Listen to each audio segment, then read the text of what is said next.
Hi guys! Hey! Welcome to our channel, Two Peas and a Crime Pod.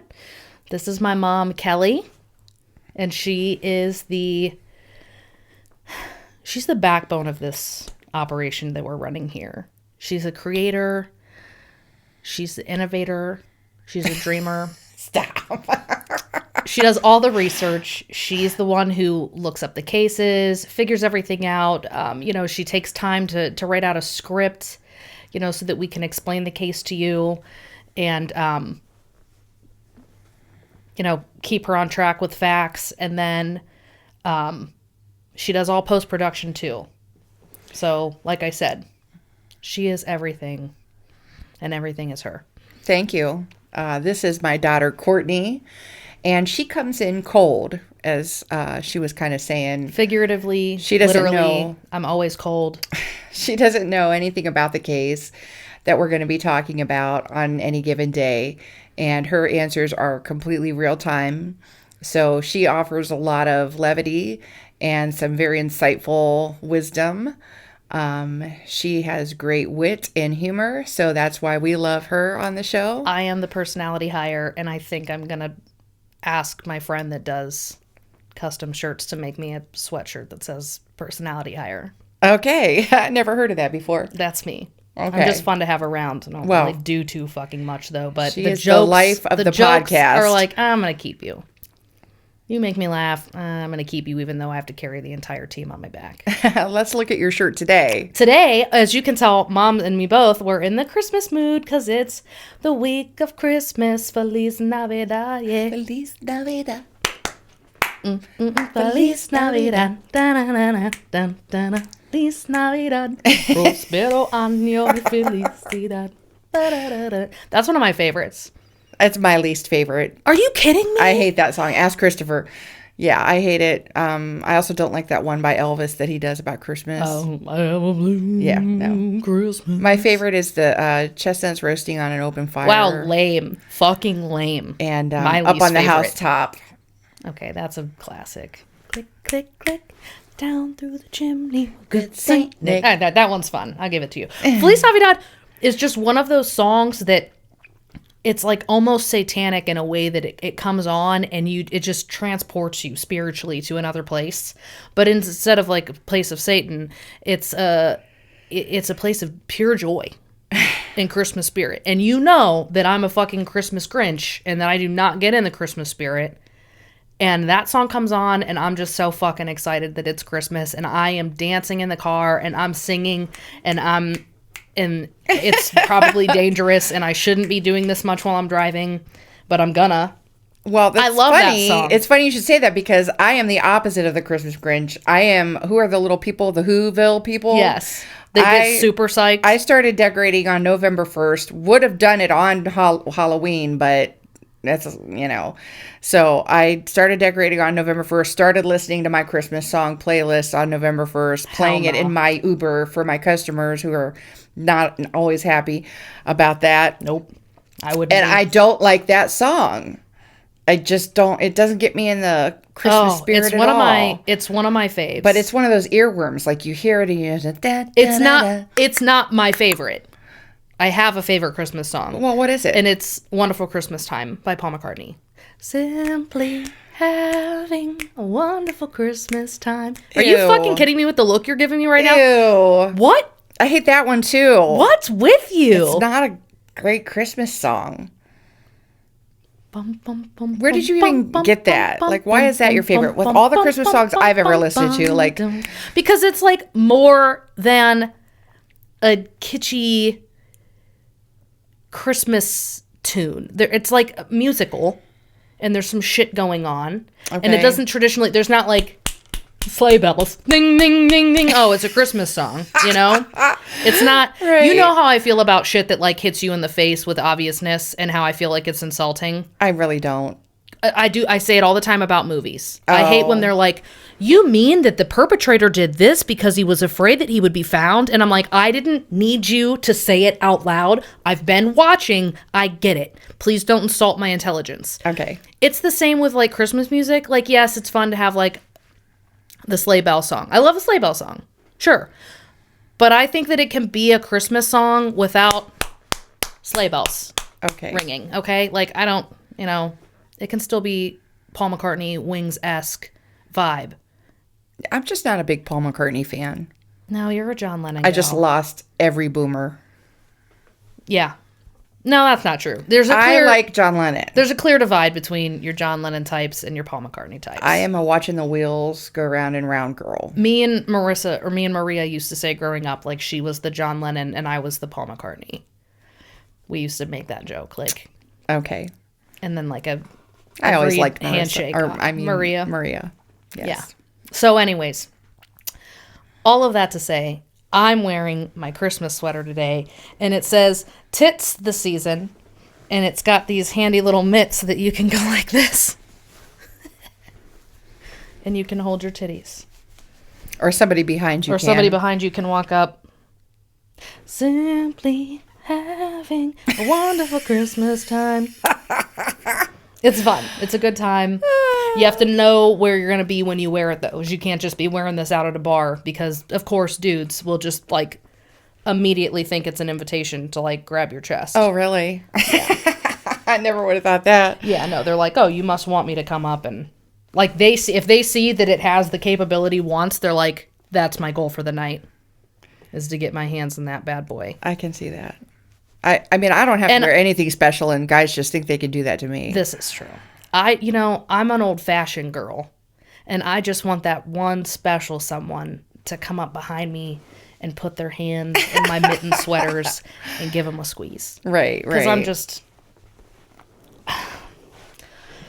I'm not built like these other girls. I'm built different, okay? That's for sure. They broke the mold. Kind of gal. They broke the mold when they made did. you. Did I fuck up my hair when I fixed my clip? No. Does it look...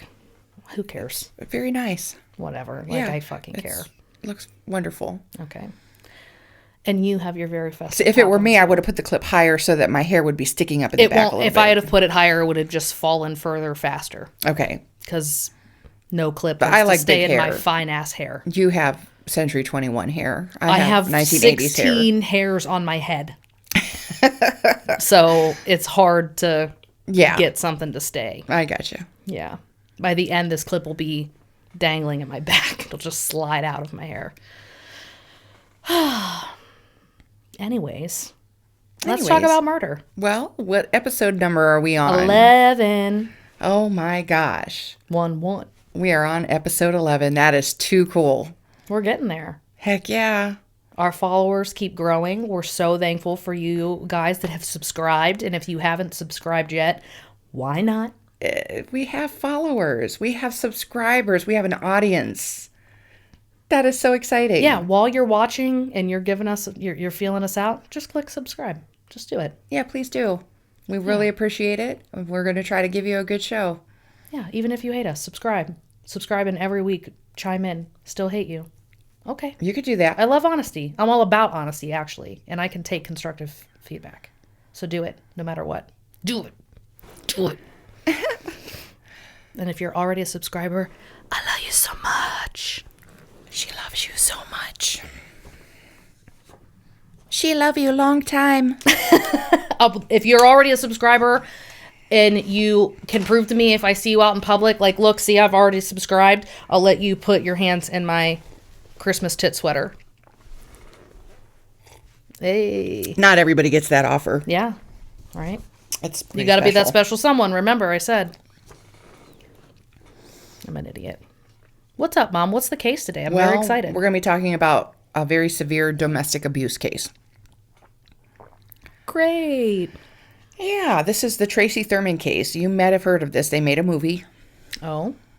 And her case Tracy Thurman changed things. A game changer in the most unfortunate of ways. After you told me about the Fatal Vision movie from our episode 7. About Colette, is it episode 7? The whole week of Colette 7. McDonald. Yes, that was our 3-part episode, 7-1, 7-2, 7-3. Yes. I had to watch it. After that, I had to know what you were talking about. And I went on and I watched it on YouTube, like you said. And it is hella long, but it was good. and it's amazing how well Gary Cole is his name, because I called him Gary Coleman, which is the guy who is from Different Strokes. It says, "What you talk about, Willis, the small black man?" Gary Cole is a full-sized white man. Yeah. So anyways, he does a really great job. He's super young. I texted her immediately. I was like, holy shit, he's like a whole different person. He had like this fuller face and he's so cute. Yeah, the baby fat face. He did. I loved it so much. So young. And he did such a great job of portraying this narcissistic, manipulative guy. I loved it. It was really good. And it got me on this journey of watching all these old like made for TV movies about scenarios like that, about murder and crime. And so now I'm like watching all these old movies off YouTube that were from like 80s to early 90s, and they've been great. It's been an adventure for me. That's good. So you tuned me on to that, Mom, so thanks. Well, this is about Tracy Elizabeth Thurman. Same middle name. That is neat. She's a young Connecticut mother who was brutally, and I said it right that time, not brutally, assaulted by her estranged husband. And then this is also about the police department's failure to protect her. So, shall we get into it? Shall we begin? Yes, Lisa. Well, she was born Tracy Elizabeth Thurman in Connecticut in the 1950s. She was raised in a working class household with traditional values, and friends and relatives described her as quiet but warm, deeply compassionate, trusting, someone who always gave people another chance, and very devoted to her family. These yellow aura vibes. We talked about auras before last time. You'll have to look at episode 10. Yeah. There's this commonality between our very unfortunate victims of just being this type of person that just radiates joy and goodness. It's a very yellow aura with a, it just with a seems naivety to draw the attention of bad people. Yeah. Well, these traits made her empathetic, but also, guess what? Vulnerable in relationships with controlling partners. Growing up, she didn't have much exposure to domestic violence education, any resources or social support programs that exist today. Like many women of her era, she saw commitment and loyalty as something you simply made work. So, she was a boomer. Yeah, there really wasn't, unless there was an extreme circumstance, there really wasn't another way. You stood by your man back then. Yeah. It was a little more limiting. Yeah. I mean, the boomer era is when a lot of women started divorcing their men, actually. Yeah. Because that would be like my mom's era. She's a boomer, and she had like 5 husbands. This is true. So, well, because like they would have been in their 20s in the 70s, which was kind of like the sexual revolution. And, yes. So it kind of kicked that off. But depending on where you were in the country, they didn't have the kind of support that women today have. Yeah, and in middle America and stuff, shit like that started in major cities oftentimes sooner than it reached middle America or rural areas and things like that. Right. Because they weren't, hip to like, oh, women aren't putting up with this anymore. It took longer to get there and seem feasible. Right. Exactly. Well, Tracy met Charles Buck Thurman in the late 70s. She was still very young, and he was very charming on the surface, very possessive, hot-tempered, quick to anger, and prone to jealousy. But she initially found him exciting and actually attentive. Sounds insecure as fuck. Go on. They married in 1979, and almost immediately the relationship changed. So Buck became violent and controlling. Tracy felt trapped because she was young and financially dependent. And then she tried to separate from him early in the marriage, but Buck threatened to kill her and take their child. And she had a lot to deal with if she was going to leave him. Yeah, it's hard. Yes. Yeah. In 1980, Tracy gave birth to her son, CJ, for Charles Jr. Motherhood became the biggest motivation for her to leave Buck. And it also was the core of her identity. She became a mother and really identified with motherhood. Sometimes it's easier to stand up for our children and what we believe is right for them than to stand up for ourselves or establish what is right for us. Especially if you're a young mother, you won't stand up for yourself. But I think I'm not worth anything. Mama Bear it makes will. sense if you treat me like shit, but I look at my precious babies and I'm like, who the fuck do you think you are? Yeah. How dare you? Yeah. So she ended up repeatedly leaving Buck to shield Charles Jr. from violence. And she often stayed with her friends or even at shelters. But Buck continually stalked and pursued her. So he was making it really hard. He was not a respecter of boundaries or... No. By 1982 and 83, Tracy's daily life centered around trying to raise her son safely, filing police reports, saving money to move, changing phone numbers, switching residences, and begging officers to arrest Buck.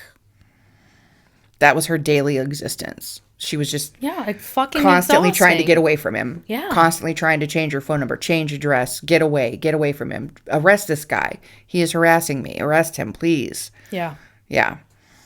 It does sound like one of the made-for-TV movies that I just watched. Oh, really? Very much like it. Yes. Although the names... I wonder if they changed the names for the movie. No. In the movie, their names are the same. I'm pretty sure. Because it's called The Tracy Thurman Story. That's what the movie's called. A Cry for Help, The Tracy Thurman Story. Maybe it just sounds the same because this is a tale as old as time.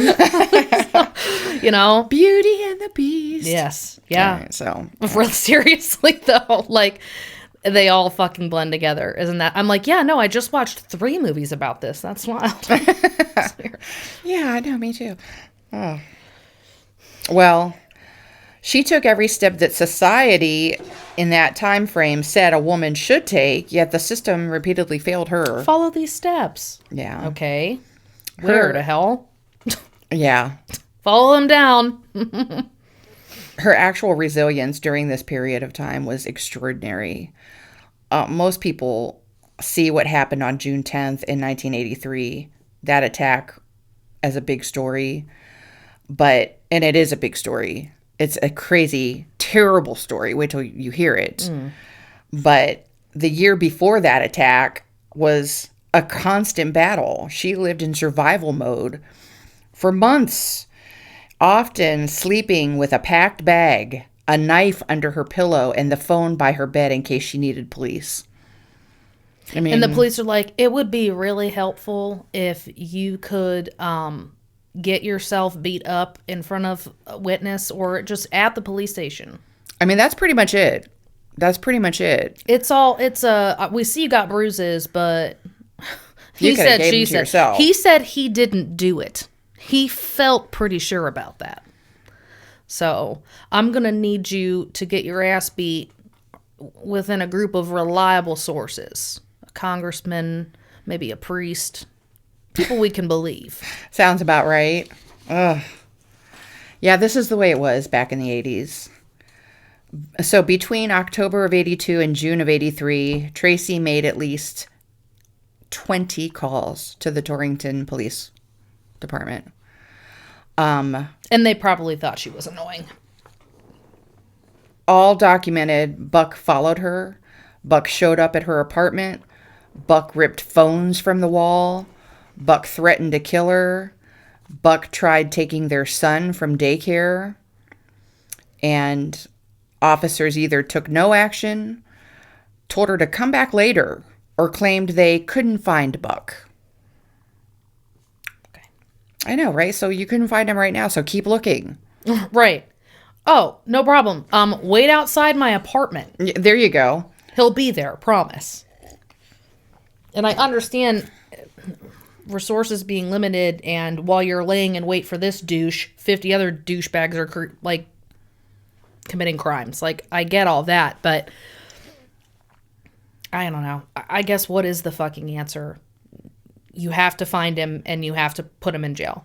That's the only way, you know? Right. I mean, okay, so this guy had outstanding warrants. So several times Tracy would even ask for Buck to be arrested on those. And still the police didn't pursue him. They'd be like, she'd call and say, you have this guy, he's wanted for this. Right. And this is where he lives. Go get him. Yeah. Because they weren't helping her with, her domestic violence type stuff. So she was like, maybe they'll put him away on his warrants. And they still didn't care. But she ended up obtaining a restraining order after months of escalating threats and stalking and physical assaults. She went to court, requested formal protection.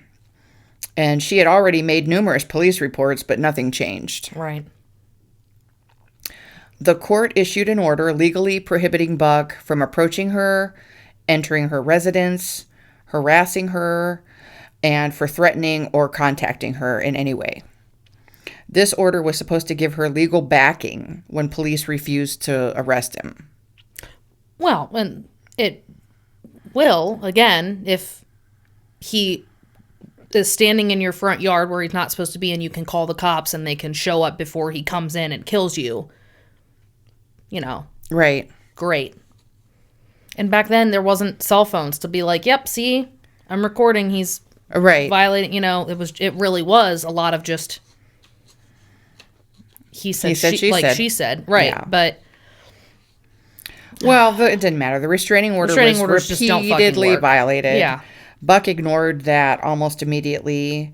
His violations included showing up at Tracy's home, screaming threats outside her windows, following her around town, attempting to take their son, breaking into a friend's home where Tracy was staying. I mean, there you've even got witnesses. I was going to say, Jesus Christ. And threatening to kill her on multiple occasions. I mean, and there's going to be witnesses.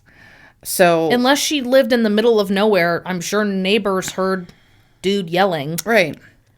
Well, Tracy reported many of these violations to the Torrington police, who still didn't act. Was he friends with the fucking cops? What's the deal here? It was the 80s. They just didn't care. Well, okay, I've got it later in the thing, so I'll try not to repeat myself, okay. But it's right here. Okay, they had grounds to arrest him multiple times, but failed, because at the time, the Torrington Police Department, like many others all over the country, still treated domestic violence as a private matter, quote unquote. That's your private, personal business. Yeah. Except for they weren't together anymore. I know, but it was a domestic private matter. Also, sounds like I should shoot him, and I handled my domestic private matter. I mean, back then, the police department was kind of deferential to men. It just kind of preferential. What did I say? Deferential. I don't know what I meant. Preferential to men. I know what you. Yeah, they did. They just kind of had a predisposition to side with the man, over a woman in a marriage, even if you're divorced situation. I see two scenarios here. One is that they also beat their wife and they think dude had the right. That's how I handle my problems. Or two, they're one of those kind of guys that would never, and they think, for me to lay a hand on a woman, what would she have had to have done? Like, ma'am, what are you doing to make him so mad? Victim blaming. Yes. She deserved it. Instead of just being like, she didn't do anything and he's a piece of shit. He's garbage. Wasn't... Because most of those people grew up in a situation where they had witnessed or partook in violence or knew that it was commonplace. So, yeah, I know that the mindset of the time was... These were like the last days of that mindset. When neighbors are saying like, hey, dude's fucking crazy. And friend is saying, I let her stay here and he broke into my fucking place. Are they not like, okay, that's a little... Like it's a private matter. And that was how it was. That's why it was so hard for women of the 50s and 60s to get away. Yeah. That's why divorce wasn't very common back then. where could a woman go? A man could do whatever he wanted with her. She didn't even have, I mean, half the time she didn't even have a job. She was staying at home with the kids, housewifing. So, but it was the end days of domestic violence being treated that way. Yeah. And they treated it as a private matter, even though he had a restraining order, even though he was violating it, even though Tracy was reporting the violations, and even though there was an outstanding warrant for his arrest. Officers routinely dismissed her warnings or told her to come back later. They just didn't want to deal with it because I really feel that they were embarrassed to approach any man because they felt shamed to do it. Like, how dare I ask this guy about his personal business? This is, if it were me, it would be my business, not the police's or anybody else's. So why would I want to violate his personal business? Isn't it funny how the police will act as a complete police state in some instances, but in other instances they'll be like, we just can't go trampling on people's personal rights. Like, that's not what the police's job is. Like, okay. We just pick and choose when. It just was a sign of the times. It really was. So the order was still active on the day of the attack. This was June 10th, 1983. Just to break it down for you. It was late morning. Tracy had been staying with a friend on Central Avenue in Torrington. She was trying to avoid Buck. She was focused on her toddler son and preparing to start a new chapter of her life away from Buck. That morning, she played with her son. She spoke briefly to the friend she was staying with, and she noticed, as she often did, that her nerves were on edge because Buck had been stalking her all week. Did she have 2 kids or just the one? Just the one. Okay. For whatever reason, I thought you said she had a kid and then later the son came. I don't know why I was thinking there was 2. Okay. Just one, Charles. I just misunderstood. Okay. So he had violated the restraining order repeatedly and the police still hadn't made an arrest. So she's feeling defeated. Anxiety and her nerves were on edge. Around 1 p.m. Mad. She's probably feeling mad. Probably, I'm sure. I said defeated. She's frustrated. I said defeated, and that I think I chose the wrong word. I think I meant frustrated and angry. Yeah. And trapped. Oh, definitely.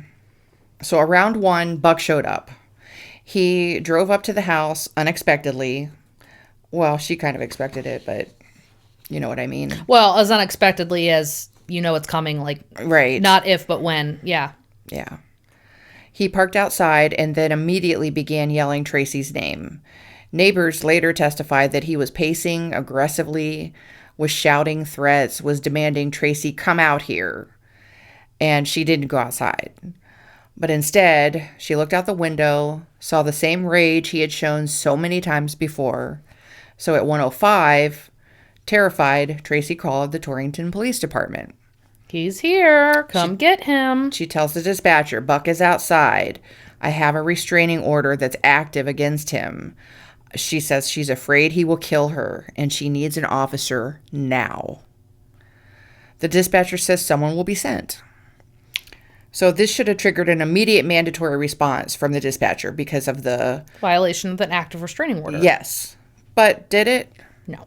No.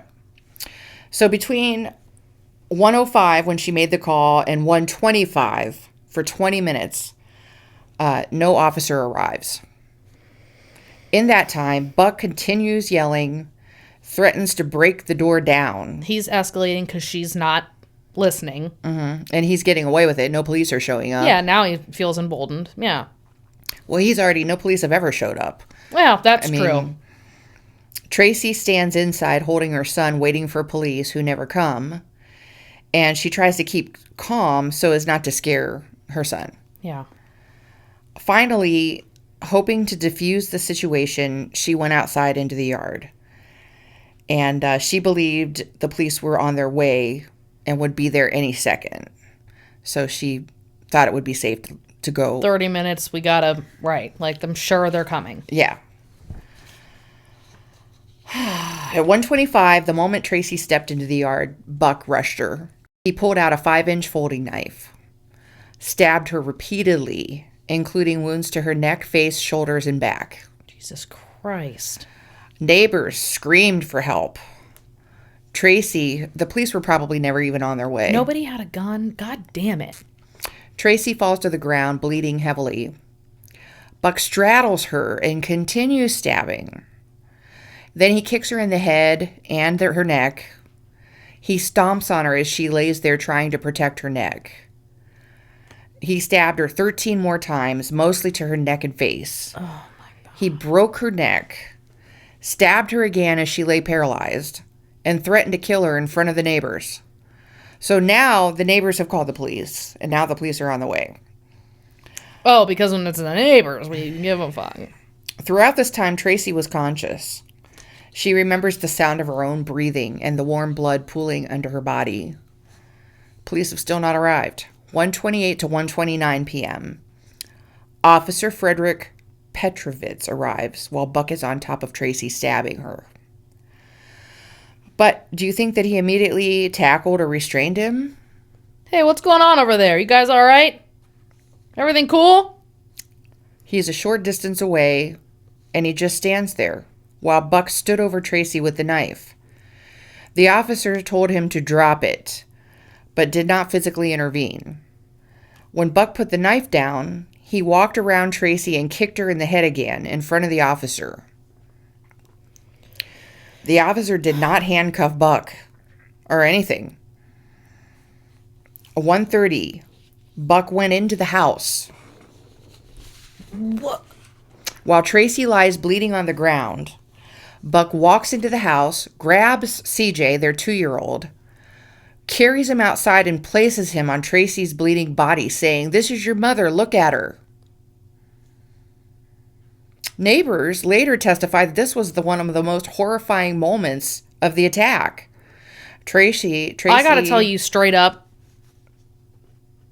as a neighbor at this point, I would have intervened with I would have run out. I probably would have ended up dead if cops weren't showing up, and especially if I had waited for the cops to show up and then the cop still wasn't doing something. Yeah, he's just standing there watching whatever. I'm Buck telling wants you, to I'd have wound up dead because I'd have ran the fuck up on him. I'd have snatched that baby. He told him to drop the knife. Buck did, so I'd have brought my own knife, and we'd have had a knife fight. Apparently, Buck was listening and cooperating with the officer. He dropped the knife. I'd have brought a baseball bat. The officer anything. didn't say, "Don't kick her in the head. Don't go inside. Don't get your 2-year-old and put him on top of his bleeding mother." There's no fucking way. As soon as I saw him coming outside holding that baby with blood on his hands, nope. I'd have got myself killed that day. I'm sure you would have. Because you know what would have happened too is I'd have fucking run up with a bat to hit this guy and the cop would have shot me. Oh, right. Yeah. This crazy woman, this unhinged. Yeah. Yeah. So 1:31 to 1:34, Buck returns to Tracy and stomps on her again, attempts to break her neck further, tries to lift her by the hair, and threatens to finish the job. Do you think the officer intervened? Nope. 1:35. Officer Limpdick? No. Yeah, no. 1:35, an ambulance arrives. Oh, okay. The paramedics move in. Tracy is barely responsive. I don't even know how she's alive at all. Well, they don't either. I have no idea how she was alive. They don't know either. It's because she had incredible resilience. A will to live that I can no longer... She was probably terrified that he was going to kill CJ, for understand. one. She was probably terrified. That had to be it. Yeah. Well, the paramedics move in. Tracy's barely responsive. Buck walks towards the ambulance, climbs in, and punches Tracy in the face again inside the ambulance. This time, the officer finally restrains and arrests him. Nobody, not even the paramedics, are stepping in to be like... Sign of the times. It was the 80s. It's a family affair. No, I think you're off. I think I'd love to know the crime statistics on Connecticut and specifically this region of Connecticut. Because the only thing that I can assume is that there's such a low volume of crime in this area that they literally are not equipped to handle this. They've never seen it, and they're actually in fight or flight, and they're all fawning right now. Like, they're all just like Oh, I don't think that. absolutely Because, like unaware I said, this of how is the to. way things were treated. You just don't know because you haven't lived in that era. No. Walking up, if you'd have walked up, if the officer had walked up and she was just sitting there bleeding from the nose, her hair fucking a chunk of it missing, and it looked like he had just beaten the fuck out of her, absolutely would not expect a fucking thing to be done. Well, what did you do, ma'am? You guys are good, right? You're Right, gonna handle that's this. what it would have happened. I expect that. There is a big difference between domestic violence at that level that was they'll handle it and watching someone get stabbed. Everyone knows that that's murder. It didn't I don't believe that there was ever a time that someone was like, "Well, it's a husband's right to stab her." I think that there was. I think that was kind of like, it's, she I think probably deserved it. If it had happened indoors, I mean, maybe they didn't know what to do, but it was a common. it's still common. Men killing their wives is still very common. I know that. I'm saying the level at which he did it in public. I'm saying what was common was the police officers ignoring it. That's what I'm saying was common. Was that it was just not taken seriously. Point, wouldn't you roll up and think, like, there's no way that's the husband? Like, some fucking freak broke out of the psych ward and is just stabbing this woman. Like, no, I'm sure the police officers were used to her calling. We're used to ignoring her. And I think this one is... I need to know some fucking statistics on Connecticut, because that is fucking wild. What you're saying is wild. I know, right? It is. This was incredibly crazy. All right, continue. All right. 1:40, Tracy is transported to the hospital. So this started at 1 o'clock. It's 1:40 now.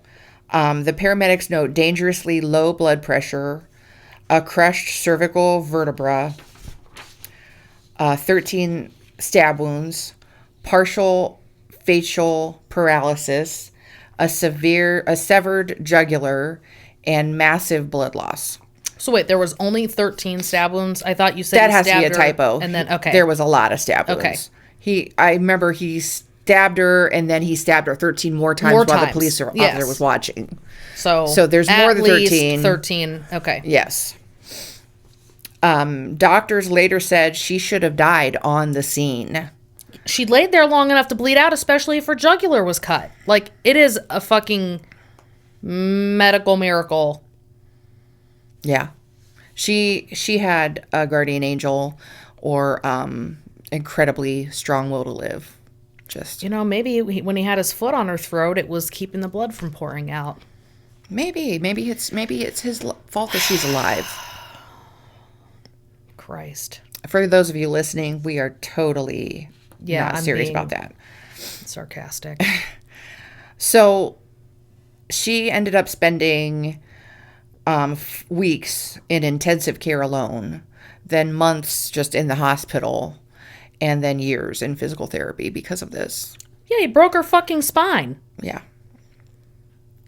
So the aftermath is Tracy's... The things that changed. I hope she sues the fuck out of that city. I know, right? Her life changed forever, but that's not the only thing that changed. The way police departments nationwide handled domestic violence changed.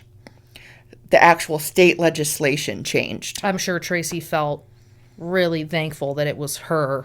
Oh, I'm sure. That was finally the fucking straw that broke the camel's back. Right. Federal precedents for equal protection cases changed, and public perception of domestic violence as a crime changed.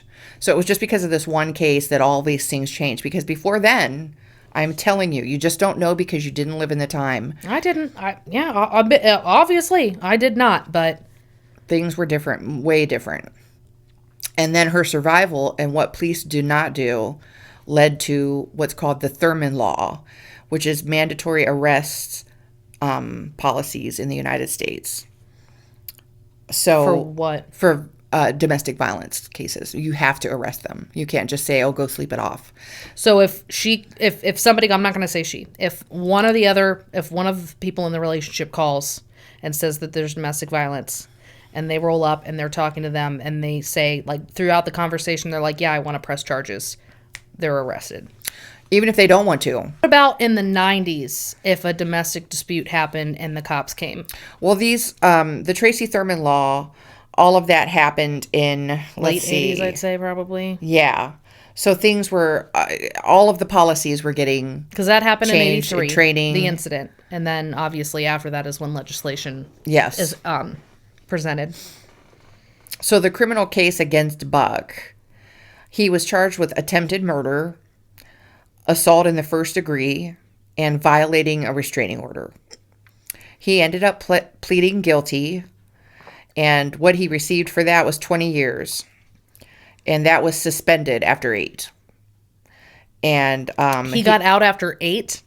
He only served 7 years, was paroled. He had to do mandatory psychiatric treatment. Okay. But after 7 years of that, he was paroled. And guess what he did? He reoffended, attacking another woman in 1990. You don't say. Almost immediately after getting out. Literally immediately. That's 7 years after he got out. And in 1990 was 7 years. So Yep. he gets out and fucking does it again. Yep. After such a fucking horrendous crime and they let him out after 7 years. What a joke our fucking system is. Tell me the system doesn't hate women. Try to tell me that. I'll wait. I can't. The system hates women. The system hates blacks. The system hates minorities in general. That's what it is, minorities. The system hates you unless you're a white man. Come at me. But there's Go no ahead. such thing as white privilege. I'll argue all day. Because I got the fucking stats and you don't. Well, let's talk about this a little bit. Buck's violence didn't come out of nowhere. His behavior followed a very consistent lifetime pattern of control, impulsivity, entitlement, and deep-seated rage long before the attack on Tracy. So what's known about his early life and background: he was born and raised in Connecticut in the working class environment. He did grow up around violent male role models, according to statements that were made during the legal proceedings. So they tried to make it seem like, well, they he brought couldn't their help violin. it. Got Yeah. it. He did show aggression and temper issues from the time of adolescence. And he dropped out of school early and moved between low-skill jobs. He had multiple minor run-ins with law enforcement before he met Tracy. And the people that knew him described him as possessive, explosive, easily threatened by independence, and obsessed with control. He often relied on intimidation to maintain power in his relationships. Small dick energy. So meeting Tracy, he presented as charming, confident, and protective, which is common. Didn't we just do a case there? They presented the same way? You go to a bar and somebody puts their hand in your Titsmas sweater and gets a little feel, and you got this dude that's willing to be like, don't fuck with my woman, and, you know, yeah, it's kind of steps charming. in and knocks him out, and you're like, wow, I feel safe. This guy cares about me. I feel protected. Yeah, but because you think he's all about protecting women, that a protector wouldn't hurt a woman. Not to say that there aren't cases where stepping in and knocking somebody the fuck out isn't warranted and doesn't mean that you're always violent. But you have to look at all of the person's habits to decide if this is like a one-time, like, violence was really truly necessary for everybody's safety involved, or that's just how they handle feeling offended and being upsetted. Because guess what you're probably going to do in your marriage? Offend or upset your partner. Right. And then that's how they handle that. Right. Violently.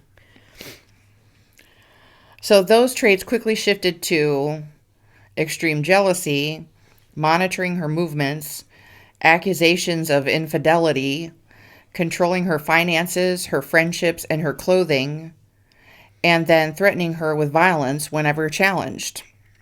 So if she said she was leaving, well, then I will kill you. It's classic early cycle domestic abuser behavior. Yeah. And he escalated rapidly, moving from emotional control to physical violence. So his character traits that were observed by friends was definitely extreme jealousy and possessiveness. He didn't view her as a partner, but property.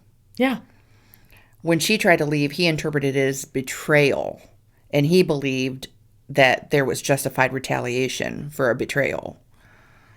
So, he had poor impulse control. He reacted instantly and violently to anger. There was no stop, take, 10 seconds to breathe. Yeah, no, he's He went from 0 to 100 in a fucking second. stray dog. He did not regulate emotion. He expressed it through force. Fucking Rottweiler. Yeah. There was a big need for dominance. He had a hierarchical view of relationships. He must be obeyed. Any challenge equals disrespect, and disrespect equals punishment. And then the brutality towards women in general, even after prison. He was arrested in the 90s for abusing another woman, showing his violence was not specific to Tracy. It was just part of his personality. It's not, he went to psychiatry, therapy while he was in prison. That did nothing. Back then, those programs weren't. They were in their infancy, I guess is what I'm trying to say. That's true. They were still trying to figure out those type of offenders and what the cause was, and treat it like a fucking offense instead of like a fucking husband's right, and yes. So okay, he had antisocial traits. Well, he said he was sorry, so we let him go. Right. What do you want? Exactly. Are you going to persecute the guy forever? That was the mentality. She's still alive. Like, well, she can't walk, and there's fucking holes in her face still, but... Right. Come on. So, though not formally diagnosed, his behavior matched criteria for antisocial personality disorder. That includes disregard for laws and restraining orders, lack of remorse, violence as a solution to stress, manipulative behavior, and repeated criminal conduct. Yeah, he kind of goes above and beyond for the time period. Your typical male that grew up in a home where domestic violence was displayed and normal and normalized, and then learned through trial and error. No, what's it called when somebody does something and you watch it? Why can't I think of words, dude? It makes me so frustrated when words just escape my mind. It makes me so mad. But anyways, what I'm trying to say is when something has been displayed to you. Yes. And then that's what's normalized. So there's a specific type of group of men where that's the case for them. But they don't have like sociopathy or like deeper rooted issues necessarily. They might have like a baseline level of like that kind of narcissistic entitlement, or they just honestly have poor coping skills. You know what I mean? And their skill toolkit is lacking, right? But they could be taught otherwise, because there's like, it's not like a flip switch. You know what I mean? They're not just broken forever. I think this dude goes, not only does he have that, because it's what was modeled is the word that I was looking for. Modeled behavior. It's what was modeled to him. I think you've also got a touch of something, a fucking brain tumor that pressed into the fucking frontal lobe and changed him, or just a touch of a deep-rooted psychological condition. I don't think that even if he was put into a program for offenders or something, I don't think that he's ever, like, someone who could ever have been rehabilitated, right? Because something was deeply wrong with him. Exactly. Yeah. The year before the attack, so obsession and stalking behavior. He had been following Tracy, showing up unexpectedly, threatening to kill her, breaking into homes, attempting to take their toddler, and violating a restraining order repeatedly. He could not tolerate losing his control. And then he had emotional volatility. He swung between rage and pleading. His nice moments were part of manipulation, not genuine remorse. Yeah. And then during the June 10th attack in 1983, Buck exhibited classic traits of a mission-oriented, intimate partner offender. So that means that he had intent to kill. Yeah. He stabbed her repeatedly in the neck, which is the most lethal target. he stomped and kicked her head and spine, and he tried to break her neck. Here's a question that I don't know if you know. What's that? For murder, there are levels of, like, there's murder 1, which is premeditated, right? There's murder 2, which is no premeditation. There's manslaughter. There's these levels of which, you know, you decide how planned and how evil a murder was. Are there levels? I should know this too, having have studied a little bit of law for my paralegal studies, but I don't. Are there levels to attempted murder? That's a good question. Is there a premeditated, like, he drove over there, breaking the restraining order with a knife, and as soon as she came outside, he fucking did what he came and intended to do, Trying to see if I... You didn't say anything about it, and it's something I haven't heard. I almost think I think I know the answer, which is that there's not. I think there's not, but that it probably plays in the sentencing. Premeditation of a how bad attempted murder. Like how bad it was probably plays in what kind of a sentence you're going to get. Yeah, if the judge has any control over that. Because I can see, like, you had no premeditate, like, you and I get into a fight at the top of the stairs and we start fighting over something and there's a struggle and I nudge you and you fall down the stairs and you almost bleed out, and someone could say that would just be attempted murder. But it's not, though, because it's not at all. Okay, so attempted that would be murder, involuntary manslaughter. But you didn't die, so no, that's it's not. That's the same thing that Michael Jackson's doctor got, was involuntary manslaughter. But you didn't die. Oh, involuntary. That's what I'm saying. It would just be assault. Battery. Oh. It would be battery. Okay. Okay, so maybe the difference is that for it to be attempted murder and not battery in and of itself proves premeditation. Maybe I just answered I think I just had to talk it out. Okay. Because otherwise it would have just been assault with a deadly weapon, battery. Well, it was attempted murder because she could have died. It was stabbing. Well, yeah, absolutely. In the same way that you falling down the stairs could have killed you. But I didn't mean to. Okay. And I didn't plan it ahead. Well, maybe I meant to. Maybe I meant to push you down the stairs because I was pissed, but I had never planned it ahead of time. There was no premeditation. It was the heat of the moment. We're fighting. I just wanted you away from the thing. That's a curious question. Yeah. So I have no idea on that. You have to look into it. So, like, what I think I'm describing with you in the stairs is battery. Okay. Or would it be attempted murder? Because they're like, you didn't know that pushing someone down a flight of stairs could kill them. You know what I mean? Like, well, what do they call it when you're drunk and you hit somebody? Manslaughter. And they don't die, but, you know, you're going to go to prison for... Like a hit skib. Something. I don't know. I honestly have no idea. Yeah, I guess I want to look into that because I just want to, like you could have killed them. I hope for sentencing wise, my thought is there's a big difference between a heat of the moment happening. Oh yeah. And a premeditation. Right. And then there's also a huge big difference between going over and physically beating up your wife with your fists or taking a knife and repeatedly stabbing her and then stomping on her neck, hoping to kill her. Right. Like, you know what I mean? Like, I guess I'm just trying to reconcile how the fuck we got to 20 years cut down to 7. I guess there's just no fucking answer that's going to make that feel good to me anyways. No. Just the legal things hate minorities. That's what you said, right? Yeah.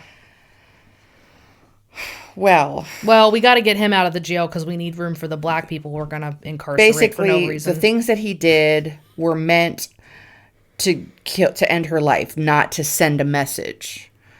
That was the first.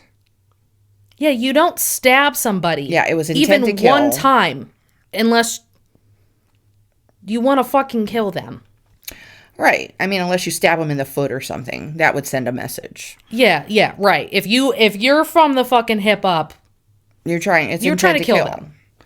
And then there's a public assertion of power. That's number 2. So he committed the attack in broad daylight in front of neighbors. Oh, yeah. An arriving police officer. Not even trying to. I'm his own child. I'm almost shocked that they weren't able to plead insanity. The fact that he just did it so blatantly, like, I don't know there's laws, and I don't know that there's etiquette, and that, and I get what you were saying, and maybe it was just because of the time, if what you're saying is correct, that it didn't seem insane. It didn't seem insane because that's how men acted. But yeah, the biggest difference between people who can plead insanity and not is, did you try to conceal it? Did you act like it was, like, no, the fact that you hid the murder weapon and that you did it in the dead of night and then snuck out means that you knew that it was fucking wrong. Right. Right. Not this guy. No. Because he did those things, it shows that he believed he was untouchable. He wanted witnesses to his dominance, and he lacked fear of consequences. Well, that's pretty easy to do after years of having none. Yeah, I know, right? You got this piece of paper that says you can't go here, and then you wiped your ass with it. So. Right. So number 3 is the sadistic elements. Placing their toddler on her bleeding body shows emotional cruelty, psychological torment, and a desire to deepen her suffering. And a complete lack of remorse for your own child's well-being. It's one thing to fucking hate her, but it's another... Are you about to say that? That's number 4, lack of remorse. Yeah, you didn't even care about your own, like, the kid who's named after you. His mental well-being. Yeah, no.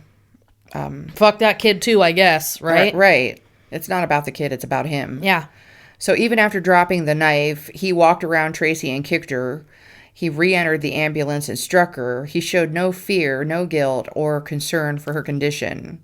And it indicates a cold cognitive state, not temporary rage. He served a long, hard 7 years for that. I know. He got 7 whole years. Dude, burn Connecticut entirely to the ground. Are you fucking kidding me? Ugh. Yeah. So no justice, no peace. The deep psychological analysis of his personality structure, his personality features demonstrates consistence with antisocial personality disorder, narcissistic personality disorder, borderline personality disorder, and paraphilic sadism, which is non-sexualized cruelty. Yeah. He did not attack out of passion, but out of an entitlement-based rage. Yeah. So it wasn't like a crime of passion. And then he has abandonment rage. When Tracy left him, it activated this fear of losing control, this fear of humiliation, this rage at the loss of his power. And that's something that I think is so wild about abusive people, is that they have this deep-seated fear of, like, what will like, you're ruining my reputation. What will people think about me? I have to live in this town. How fucking dare you? Oh, yeah. And then they'll go do this wild shit. Right. Or they'll abuse in public. But not be worried about what people think about that. And you don't think that is embarrassing? Yeah, I find that so odd. It is. And it speaks to such a deep-rooted issue. It does. I think. I've felt that way for a very long time, since I was very, very young. I never thought about it that way. You're worried that my behavior, that is a reflection of me, is somehow affecting your person, and that's so upsetting to you that you'll do something that is blatantly odd and taboo. Right. What? Like, explain that to me. Yeah. I've never understood it. I don't get it at all. Such a weird fucking thing. Well, they say that it's common in homicidal domestic abusers, this abandonment rage. And then there's ownership mentality. He definitely viewed her as mine, even if she's gone. And that fuels a stalking and femicide risk. And then there's a lack of empathy. So he demonstrated no concern for her pain, indifference to the neighbor's horror. This is what you were saying. He didn't give a fuck about any of that. The normal things that would go through someone's mind. Well, I'm certainly going to get caught. I don't want witnesses. Like, I'm not justifying.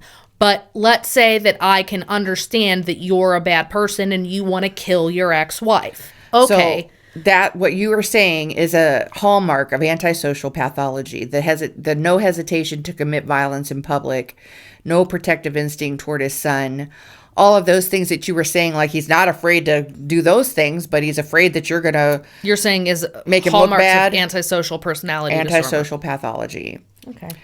And so let's talk about where his life went after prison. So the opposite of what is considered a social norm. Antisocial. I always thought antisocial meant that you don't like to socialize. You're against socializing. But the way that you just described it to me speaks differently. Anti meaning against or opposite. Social not meaning like being social. An extrovert or chatty Cathy, but being against what is considered a social norm or what is it, more? That makes sense. Yeah. I never considered it that way either. I always thought antisocial meant you don't like to be in public around people. Right. That's what I've always thought that it meant, but the way that you just described it, I'm like, oh, that makes a lot more fucking sense. Yeah. And partly, I think you could have an antisocial person who's an introvert, where it fits both ways. Right. But by all accounts, it sounds like he was generally charming and an extrovert. Yeah. So...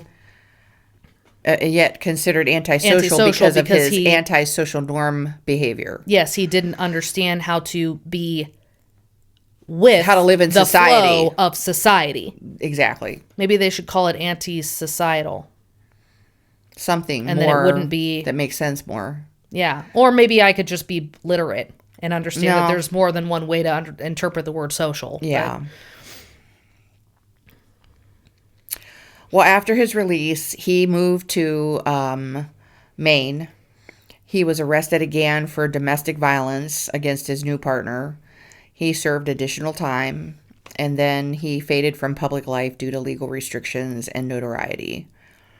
His later behavior confirmed that his violence was chronic, not situational. Tracy's lawsuit. Oh. Thurman versus the city of Torrington. Fuck yeah. Tell me all that money she got. She filed a federal civil rights suit in 1984 claiming the police systematically discriminated against battered women. Yeah. Claiming the police denied her equal protection under the 14th Amendment. Yup. And claiming officers intentionally failed to enforce laws because her assailant was her husband. All you have to do is do a probably 1 month, let alone a larger number of time. What's the average call out for police to show up to something? Yeah. And if it's anything less than 25 to 40 minutes, you're fucked. Right. So this was, her claims were police ignored repeated warnings of violence.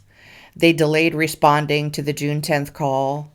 They allowed the assailant to continue while they were there. Right. Their inaction created a system where domestic violence victims receive less protection than other victims.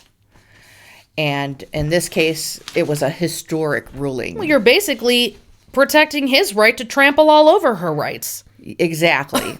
Exactly. Which it seems so clear to you and me now in our age. Yeah. Isn't it wild that this was like they in the movies from back then? It's like the judge and the prosecutors going,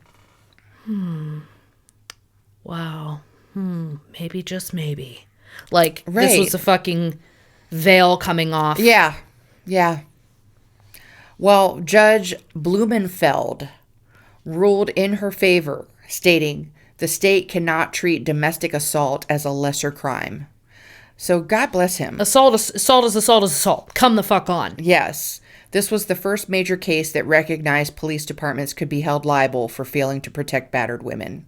So that's when it started, 1984. You better fucking go where you're called to go. So in 1985, Torrington settled for $2.3 million, which was huge in the 80s. Yes, that's a large It doesn't sound like a lot, yeah. but that was huge. I mean, for a city, fuck you, sounds like a lot to me. $2.3 million. Yeah. She got $1.9 million of that. Also, so that covered her medical bill from her month or more long stay. I know, right? Of recovery, and then probably her wheelchair, and then she was out of money again, right? And unable to work for the rest of her life. They also had mandatory domestic violence training reforms, and then they had to teach changes. Cops how to give a shit about women. It was a thing. Right. They had policy changes statewide. So that's what pushed the passage of the Thurman Law, which in 1986, Connecticut enacted sweeping reforms. This was mandatory arrest laws. Police must arrest any domestic abuser if probable cause exists. Right. No requirement for a victim to press charges. Domestic violence treated equal to stranger assault. Police departments required to train officers in domestic violence cases. And, I mean, the fact that they had to pay... The role playing was like, all right, Officer Tom, you walk up on the scene. The woman is disheveled. Or disheveled, as some of us would say. And she has a black eye. The man has a few scratch marks on his arm, but seems unscathed. What do you do? And he's like, shine the flashlight in the woman's eyes and ask her what she did. No. Start over, sir. And the guy's like a drama teacher. Wrong. Right. The lady's laying on the floor unconscious, and the guy says, she slipped and fell. The neighbors called the cops and said, we heard screaming and shouting, and the woman said, please stop. What do you do? Ask him what she did wrong. Ask the man what she's been doing to him. What'd she do to deserve this? Yeah. And then whatever he says, absolutely back and support and believe, because she had it coming. Right. Yeah, I just can't imagine. What a fucking time to be alive. I've said this before, and I'll say it almost every episode. I fucking hate it here. I hate it here. Well, the model of the Thurman Law spread to New York, and then California, and then Ohio, and then over 30 additional states. So there are actually some states that don't have this model for the Thurman Law, but Tracy's case is widely credited with beginning mandatory arrest domestic violence laws in the U.S. I don't know. I don't feel good about it. Some of the silver linings you told me, I've been able to say, like, okay, that feels like a silver lining to me on some level. This just doesn't. I don't even fucking care of what the impact it had. I mean... I do. Okay, let me rephrase. I'm so glad that it had that impact. Yes, obviously. But she not isn't worth it. She isn't paralyzed. It didn't paralyze her. No, she has paralysis in part of her neck. So okay, it did not break her spine. It broke her neck. There's a difference. Okay. It didn't break the spinal cord. It just broke that vertebrae, but not the cord. Yes. Okay. So this is what Tracy endured: lifetime paralysis in part of her neck, chronic pain, scarring from all the cutting, post-traumatic stress disorder. I believe that he sliced her face. I'm pretty sure she has scars all over her face. See, it's still too much. It should have been a case where the dude punched out her tooth, and that's what did it. You know, it should have been so much. It should have been this horrific. Less. It shouldn't have had to be this. Yeah, that's what I'm saying. To be that horrific. It shouldn't have to make a difference. Like for women, everybody in the neighborhood. Didn't fathers give a shit about their daughters? Everybody in the neighborhood, and the kid, and the cop, and the paramedics all had to witness him stabbing her, kicking her, stomping on her, walking into the ambulance to punch her. Like, they had to have 55 witnesses for it to be taken seriously. To the point where they couldn't ignore it. Everybody was like, fuck, we can't get out of this. The judge was like, God damn it. Fuck. Now I gotta stop hitting my bitch. Ugh. Like, that's what I'm like. I don't feel good about it. That's what I'm saying. I know that why was the bar there? Why didn't intelligent men care enough about their daughters to change these laws before something like this had to happen? And guys, that if guys would even listen to this, let's start there. If I can even get a guy that's going to listen to me talk about men right now, guys, this is a message for you directly.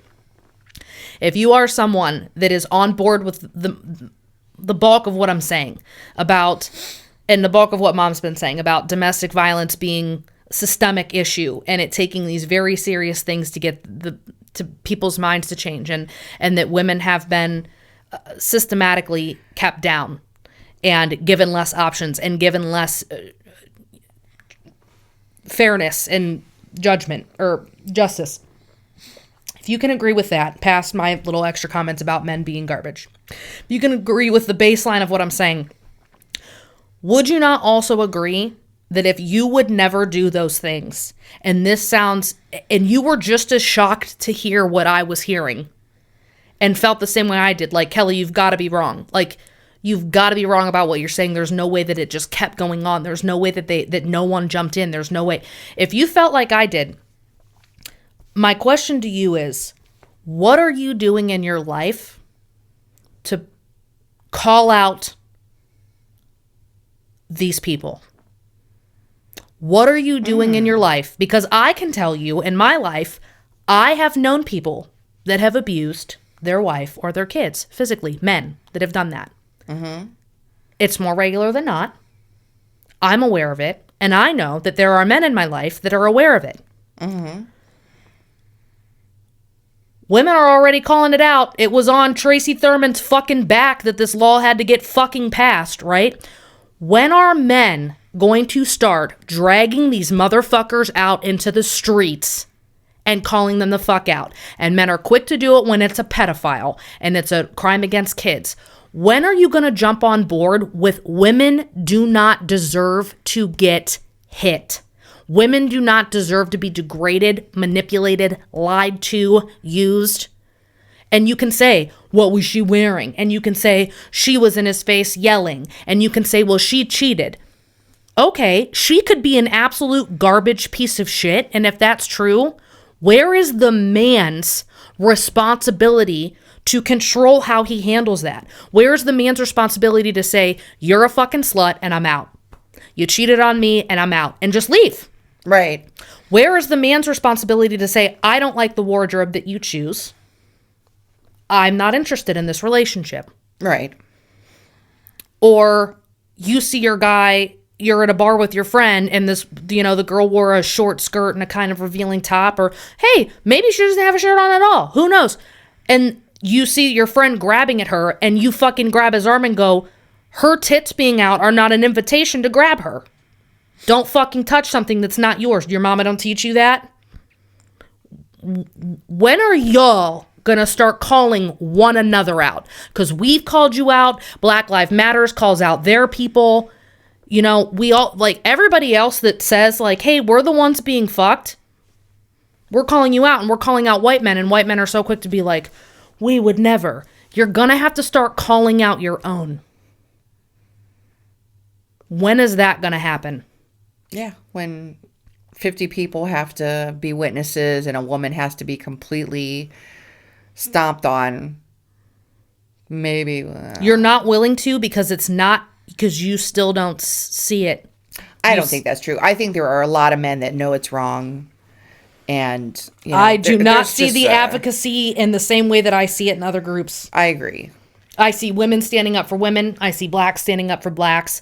And now in the heat of the climate that we're in, we have Israeli-Palestinian conflicts, and we have people that are choosing sides and standing up for who they believe. Mm-hmm. Now we have Mexican deportation, and we have people rallying together and saying, you can't shit on minorities. That's wrong. In all other sectors, I see crossover, and I see people that are willing to stand up. And I've seen white people at Black Lives Matter, you know what I mean? And yes, I see at the Women's March where they're men. Yeah. Comparatively, though, no. Y'all still aren't willing to call out your fucking own. And I've seen it in my own life. Yeah, they should create a men's march for women. Yeah. That would say something. And when your buddy's wife suddenly doesn't fucking live there anymore and filed for divorce and she skipped town, maybe don't immediately take his side. Maybe wonder what the fuck happened. Yeah. Maybe start believing women. Right. Maybe, just maybe. See what happens. Maybe. It's a great point. I love it. If you agree, give us a black heart. Or I just made it onto some people's list, but I don't care. Welcome to the group, right? Yeah. Well, the case inspired, it was a 1989 NBC movie called A Cry for Help, the Tracy Thurman story. And it starred Nancy McKeon. You probably don't know who she is, but there was a show called The Facts of Life out when I was growing up. She played Jo, the one that was kind of the tough girl with the ponytail. Oh, okay. Yeah. I know That's you're talking Nancy about. McKeon. She plays Tracy. Facts of Life was Michael J. Fox, right? No. No. The Facts of Life was a group of girls at like a boarding school. Oh, never mind. Okay. Now I know what you're talking about. I was thinking of the sister on whatever that Michael J. Fox one was, but Yeah, no, it's not her. I know who you're talking about. Alex P. Keaton. Right. No. I know. The Facts of Life was like the group home for girls or whatever, Mrs. right? Garrett. Yes. Yes. Okay. The red-haired Yes. house mistress, and Blair with the blonde hair. Yeah. Yes. Okay. Nancy McKeon was Jo. Anyways, it also had the guy, and the only thing I can think is I believe he played Elvis in one movie, and he played in The Stand, the first one that came out in the 90s. He was the guy that played Larry, who was the singer with the guitar. I'm going to have to look it up because none of that's... Or no. I'm giving you the wrong movie. That's not the guy. The guy that plays Buck was not in that Stephen King movie. They look alike. He was the guy who played the dad in Pet Sematary as the doctor. Oh, the guy who looks like Richard Marx. He does look like Richard Marx. Yeah. Yeah, so he plays the dad. If you ever Sexy seen doctor in Pet Sematary. the original Pet Sematary, the guy that plays the dad plays Buck, and they do an excellent job. He looks like at any minute he's about to be like, should've known better. Anyways. I'm pretty sure that he did play Elvis, though, in a Elvis movie. Anyways, the impact of this was there were numerous legal studies and criminology texts, domestic violence training protocols nationwide, and the Connecticut Police Academy now uses her case as a foundational teaching module. So at least they're doing that. And, they're... Hindsight. Aftermath. Right. Some good things did come of it. Horrible way to have to do that, though. Yeah, but thank God she came away with her life. I cannot believe the fucking will to survive and the will to live and the strength.